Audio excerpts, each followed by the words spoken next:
Yeah, see? Put them up. You ready to rumble? You ready? Yeah. Fighting going on yesterday and today right here on this channel. Let's talk about that.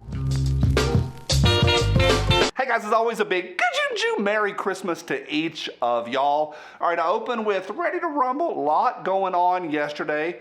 I want to talk to you about that just briefly, and then I have a 3-pack for you. All 3 of these I do want to get onto your radar, and especially the third one. It's good news coming out of Wisconsin that we need to keep our eyes on. Should be a fun one. Me and my respiratory, we're working on it, so buckle up, here we go. Hey, today's episode is brought to you by all of you people. Thank you for every thumbs up. No sponsor today, just want to say thank you to y'all for crushing those thumbs up. Y'all matter. Some of y'all matter. All right, here's the reason. If you didn't see yesterday's video, I got a little feisty and just kind of opened the books and kind of talked openly. I would have more followers, a lot more. And things here would be very different if I would go all the way to the right and just, worship the GOP. If I did that, things would be different. I'm not willing to because that's not who I am. So yesterday I did a video and it's so interesting to me. Maybe 300 or 400 of y'all hollered at me, and this is humbling, and said, Johnny, that's the best work you've ever done. 1,400 videos in, that's the best one. It really challenged me. And to that, I say thank you. I worked really hard on that, 4 or 5 hours to get that ready. And so I put it out there. Also, last night and all day today, you just hit refresh, and the subscriber numbers just went down. And I got a lot of emails and a lot of comments of people why they were bailing and they were done with me for life. I'm not remotely mad. But I found it really interesting.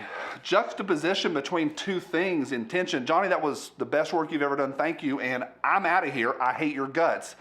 And those 2 in opposition with each other, I found super interesting enough to mention it to y'all today. Now, why did so many people quit?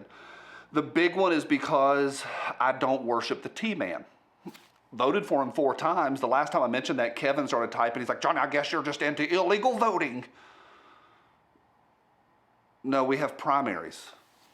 That's how the Republic works.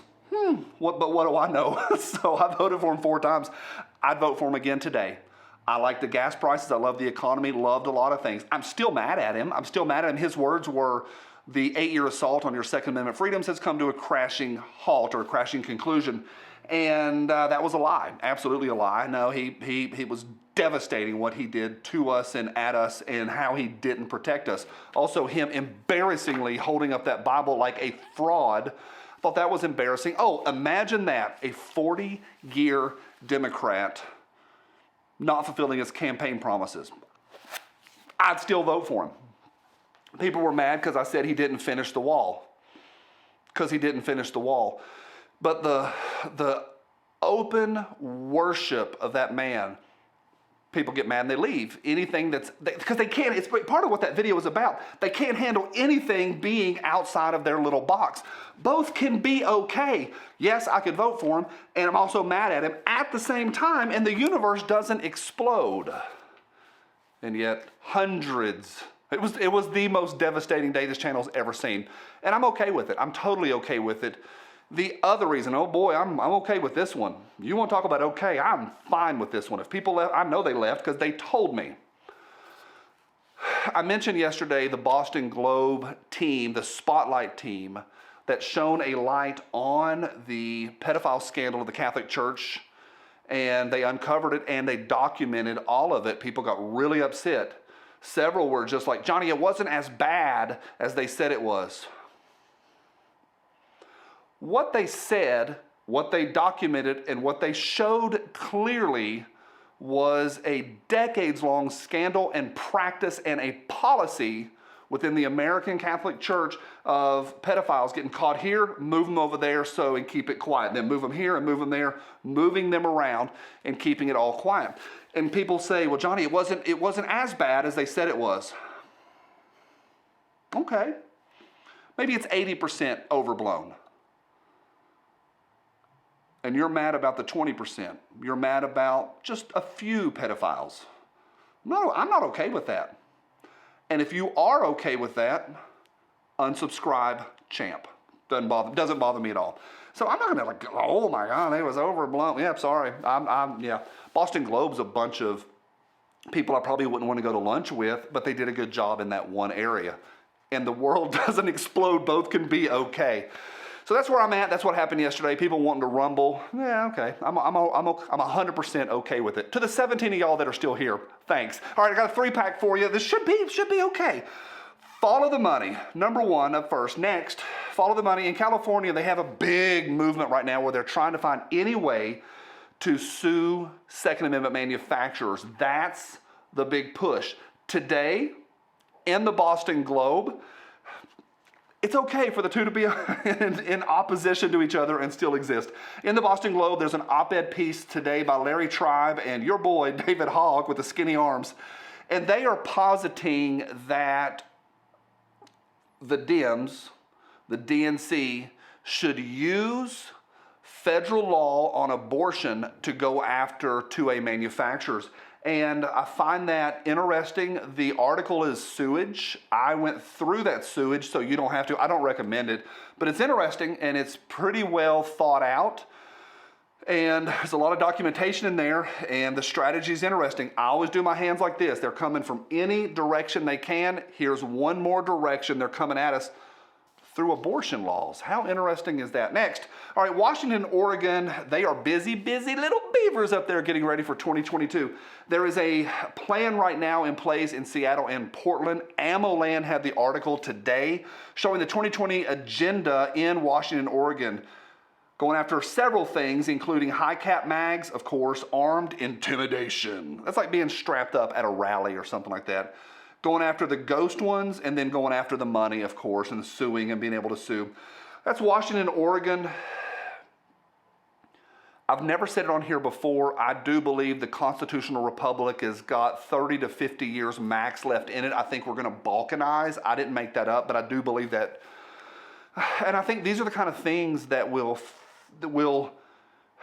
be a catalyst for the balkanization.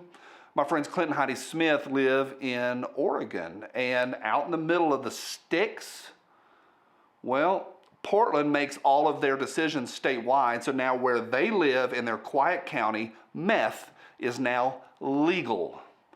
And that's one of the challenges. You have a city hundreds of miles away making your decisions. That's why the greater Oregon or the greater Idaho movement is underway. And people are wanting to even balkanize within and move around and shift state lines. This nonsense, like what's going on in 2022, that AmmoLand talked about today, this I think is going to be a catalyst. This plus 500 other things stirred around, go forward 20, 30 years, yeah, it's going to be a mess. People are tired of a city 200, 300, 800 miles away making their decisions for them. Next, here's the good news coming out of Wisconsin.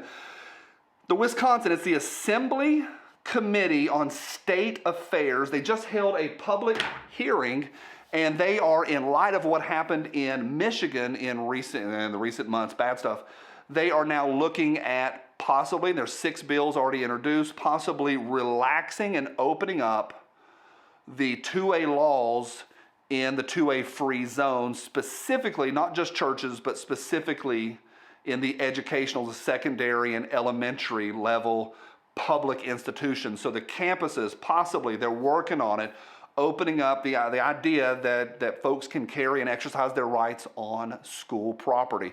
I find that interesting. The haters will call it the Wild West and things are going to be bad. Here at the college level, state schools in Tennessee, faculty and full-time staff members can conceal on school property in the classroom. And they said it was going to be the Wild West. It, of course, was not. We've not had a single incident in 4 or 5 years that I know about. So that's what's going on in Wisconsin. Interesting. I'll be watching it. What say y'all? Leave me a comment down below. It is Christmas week. I hope everybody, you and yours, have a great week. Thinking about you, and I hope we're going to have fun on Spicy Friday. Going to have a special Christmas Eve Spicy Friday coming up on Spicy Friday. Can't wait to see y'all again. Merry Christmas, y'all.